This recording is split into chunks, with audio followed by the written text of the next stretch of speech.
नाम है शिवानी, पति का नाम है प्रदीप कुमार। दोनों की लगभग उम्र होती है 24 और 25 ईयर, यही उम्र होती है दोनों की। और दोनों शादी के बंधन में बंध जाते हैं। इतने खुश होते हैं अपने आने वाली जीवन को लेकर, अपनी शादी में इतने खुश होते हैं कि कोई भी उनके बारे में नहीं सोच सकता था कि आगे उनकी लाइफ में क्या बीतने वाला है, क्या होने वाला है। शादी में सभी लोग बहुत खुश थे। शादी में जो है अलग अलग तरह के बहुत फंक्शंस होते हैं जिनको घर वाले बहुत जल्दी जल्दी जो है कंप्लीट निपटाने होते हैं। तो क्या होता है शादी के ही अगले दिन कि दोनों की मौत हो जाती है, वो भी सुहाग रात वाले रात को। लगभग समय होता है 1 या 2 बजे का रात को कि दोनों की मौत हो जाती है। जब सुबह घर वाले उन्हें जगाने के लिए जाते हैं तो उनमें से कोई भी जो है दरवाजा नहीं खोलता है। खोलता क्यों, कैसे खोलता? अगर उन दोनों में से कोई एक भी जिंदा रहता तो खोलता ना। आखिर क्या क्या होता है, क्या रीजन होता है? किसने उनको मारा होगा? क्या किसी की उनसे कोई दुश्मनी थी या फिर क्या था मामला? चलिए जानते हैं। नमस्कार, राम राम। मैं सुमन चौधरी और स्वागत करती हूँ आप सभी का मेरे YouTube चैनल एक और नई वीडियो में। मैं सबसे पहले आपको अपने बारे में जानकारी देती हूँ। मैं हूँ राजस्थान के जयपुर जिले के छोटे से गांव से। और आप सभी लोग जो हैं, जो भी मेरी वीडियोस को देखे हो तो प्लीज़ कमेंट में ज़रूर बता देना, लाइक कमेंट शेयर ज़रूर कर देना कि आगे भी लोग जो हैं अपनी लाइफ को लेकर सेफ रहें। तो ये जो घटना है वो है उत्तर प्रदेश के अयोध्या की। नाम है शिवानी और प्रदीप जो है किसी की शादी में मिलते हैं। दोनों एक दूसरे को बहुत ज़्यादा जो है पसंद आ जाते हैं और दोनों ने अपने अपने घर वालों के साथ में जो है शादी की बात रखी तो उनके घर वाले मान गए हैं, क्योंकि वो जो है वो आपस में रिश्ते में ही मतलब कि जो उनके रिलेटिव हैं वो आपस में एक दूसरे को जानते थे, तो उन्हें कोई प्रॉब्लम नहीं रही उनके रिश्ते को लेकर। तो उनके घर वाले जो है मान गए, राजी हो गए उनकी शादी को लेकर कि चलिए कोई बात नहीं, शादी तो करनी है तो क्यों ना इन दोनों की ही करवा दी जाए। और दोनों जो हैं वो इतने एक दूसरे को पसंद कर चुके थे कि आपस में दोनों ही शादी करना चाहते थे और घर वालों से जो है साफ साफ मना कर दिया था कि वो किसी और से शादी नहीं करेंगे।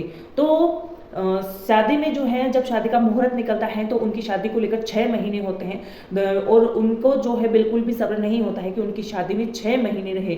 तो ऐसे जैसे तैसे कुछ दिन निकल जाते हैं और शादी करीब आती जाती है। शादी में बहुत ऐसे फंक्शंस होते हैं जो उनके घर वालों भी बहुत ज़्यादा उत्साहित थे उन फंक्शंस को कंप्लीट करने में। और जैसे ही बात है ये 8 या 9 मार्च के अभी कुछ दिनों की, जो 8 मार्च को तो क्या होता है उनकी शादी हो जाती है और शादी के ही अगले दिन उनका रिसेप्शन होता है 9 मार्च को। तो और रिसेप्शन की रात उनके जो गोल्डन नाइट होती है, जो सुहाग रात होती है वो होती है। शादी के फंक्शंस फिनिश होने के बाद में दोनों बहुत राजी थे, उनके घर वाले भी बहुत खुश थे और उनके घर वाले कहते हैं कि अब सारे काम कंप्लीट हो गए हैं, जाओ तुम लोग अपने कमरे में जाओ और अपनी लाइफ को एंजॉय करो, अपने आगे की शुरुआत करो। तो दोनों राजी खुशी अपने कमरे में जाते हैं। लगभग 11 बज जाते हैं शादी के फंक्शंस रिसेप्शन ये सब कंप्लीट होते होते और दोनों बहुत खुश थे। किसी ने नहीं सोचा था कि अगले आने वाली सुबह क्या होने वाला है, क्या बीतने वाला है और क्या घर वालों पर बीतने वाली है, क्या उन दोनों पर बीतने वाली है।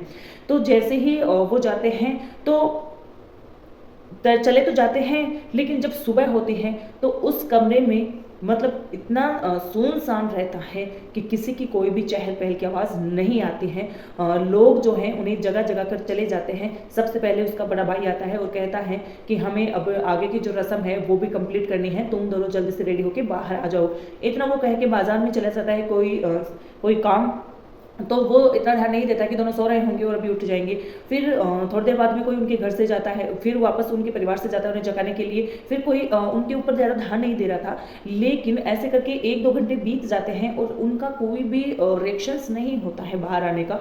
तो लोग सोचते हैं कि फिर घर वाले सोचते हैं कि ऐसा क्या है, दोनों को इतनी गहरी नींद आ रही है क्या कि कोई भी अभी तक दरवाजा खोलने को तैयार नहीं है। जो भी पूछते हैं तो उनका कोई जवाब हमें नहीं मिल रहा है, कमरे के अंदर से भी नहीं मिल रहा है।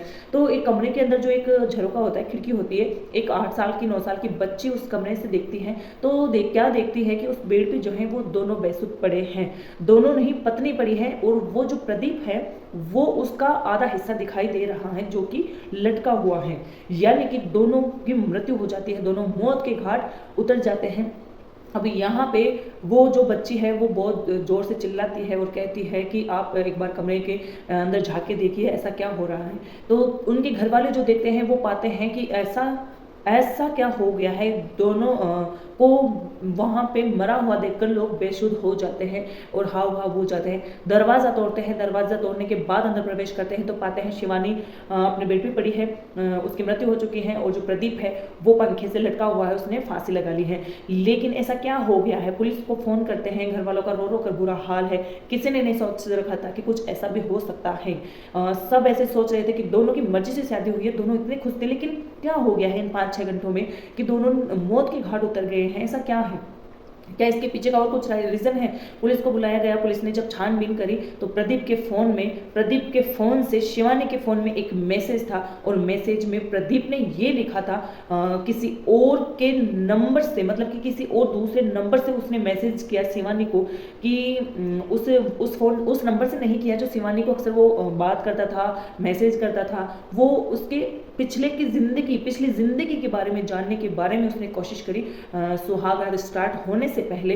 तो मैसेज किया दूसरी सिम से, नए नंबर से, कि मैं तुम्हारे बारे में सब कुछ जानता हूं और तुम जो भी बात है वो प्रदीप को अपनी सच्चाई बता दो कि तुमने अपनी पिछली लाइफ में किसके साथ रिलेशनशिप रखा है और क्या तुम्हारे साथ हुआ है, या फिर प्रदीप को हम सब कुछ बता देंगे। ऐसा कुछ मैसेज प्रदीप ने किया शिवानी को। या तो वो मजाक कर रहा था उसे डराने के लिए, या फिर वो उसके जीवन की सच्चाई जानना चाहता था, या फिर प्रदीप को किसी ने कुछ कहा था तो वो उस बारे में जानना चाहता था कि अगर मैं उसे डरा दूंगा तो क्या पता उसके पिछले कुछ राज जो है वो डर कर खोल देगी, या फिर अगर नहीं है तो वो साफ साफ मना कर देगी, डरेगी नहीं।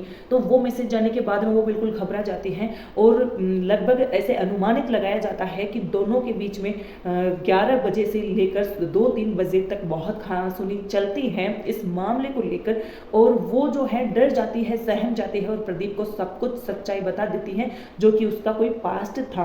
ऐसा जो है अनुमानित लगाया जाता है कि प्रदीप का मैसेज करने का कारण क्या था, या तो उसे उसके बारे में कुछ सूचना मिली थी तभी, या फिर वो उसके साथ मजाक कर रहा था, या फिर उसने डर कर शिवानी ने सब कुछ अपनी जीवन के बारे में बता दिया पहले ही। ऐसा कुछ अनुमानित यहाँ पे लगाया जा रहा है।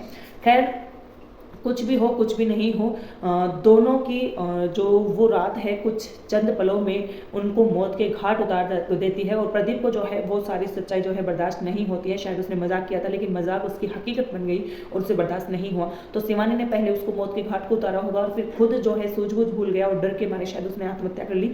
ऐसा ही है। देखो उनके बारे में, उनके बीच में क्या हुआ था क्या नहीं हुआ था, दोनों में से एक भी नहीं बचा सच्चाई बताने के लिए। मैसेज के तौर पर इतना सा पता चला है, अनुमानित लगाया जा सकता है शायद यही रीजन था। खैर, कुछ भी हो ऐसा नहीं होना चाहिए, किसी को ऐसे नहीं ब्लैकमेल करना चाहिए और ना ही किसी को मौत के घाट उतारना चाहिए। इस सच्ची घटना का माध्यम किसी को परेशान करना या किसी का दिल दुखाना नहीं है, बस जागरूक रहना है, जागरूक करना है हर एक घटना से कि किसी के साथ भी कुछ भी हो सकता है। इस वीडियो का, इस कहानी का हम यहीं पे एंड करना चाहते हैं और मिलते हैं आप सभी लोगों से एक नई सच्ची घटना के साथ में। तब तक के लिए हंसते रहिए, मुस्कुराते रहिए। जय हिंद, जय भारत।